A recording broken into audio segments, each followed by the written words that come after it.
Doctor लेन में रकम गिरने का झांसा देकर लुटेरों ने एक ताजिर के लाखों रुपए उड़ा लिए।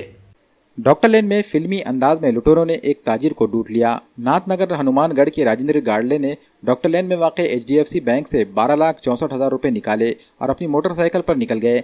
रास्ते में मोटरसाइकिल पर दो लुटेरों ने इन्हें रोककर इनके पैसे गिरने की इत्तला दी। राजेंद्र गिरे हुए चंद रुपए उठाने के लिए गाड़ी से जैसे ही उतरे, लुटेरे गाड़ी से इनका 12,64,000 रुपए से भरा बैग लेकर फरार हो गए। इस तरह नोट गिरने का झांसा देकर लुटेरों ने राजेंद्र की बड़ी रकम उड़ा ली। राजेंद्र ने फौरी इस मामले की इत्तला वजीराबाद पुलिस से की। पुलिस ने मौके वारदात का जायजा लिया और अपनी तफ्तीश शुरू कर दी है। इलाके में मौजूद CCTV कैमरों के फुटेज भी पुलिस ने हासिल कर लिए हैं। जांच के बाद लुटेरों के खिलाफ शिकंजा कसा जाएगा। एक आड़त व्यापारी है, नवे मंडी में उनका सोयाबीन का बिजनेस है।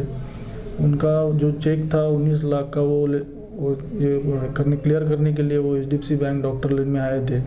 वो पैसे लेने के बाद वो कुछ पैसे उन्होंने उनके जो ग्राहक थे उनको दे दिए और बाकी बचे हुए पैसे वो उसकी बैग एक्टिवा स्कूटर पे लगा के वो जा रहे थे। रास्ते में उनको दो मोटरसाइकिल पे जो अज्ञात चोर थे, उन्होंने आके उनको बताया कि तुम्हारे किसी भी से पैसे गिरे हुए रास्ते पे।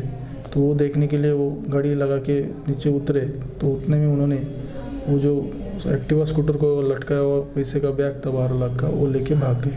इसमें आरोपी मिले हैं सर? आरोपी को आइडेंटिफाई करने के लिए हमारी पूरी कोशिश जारी है। कुछ टेक्निकल एविडेंस हमको मिला है, उसके जरिए हम उसको खोज रहे हैं।